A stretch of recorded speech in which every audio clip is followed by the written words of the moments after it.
বাঙালি নারী জাগরণের অগ্রদূত বেগম রোকেয়ার লেখা সুলতানাস ড্রিম বা সুলতানার স্বপ্ন অবলম্বনে অ্যানিমেশন সিনেমা বানিয়েছেন স্প্যানিশ নারী নির্মাতা ইসাবেল এরগেরা। 17 নভেম্বর স্পেনে মুক্তি পাবে সিনেমাটি। চলচ্চিত্রটির নাম রাখা হয়েছে এল সুয়েনো দে লা সুলতানা।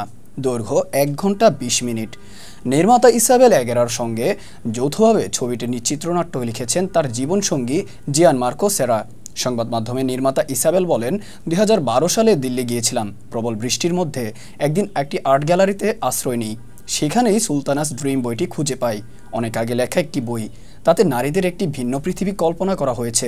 বইটি পড়ে অবাক হয়েছি। সেদিনই সিদ্ধান্ত নিই এ নিয়ে সিনেমা বানাবো আমি। সিনেমার কাজে কয়েকবার ভারতে এসেছেন ইসাবেল।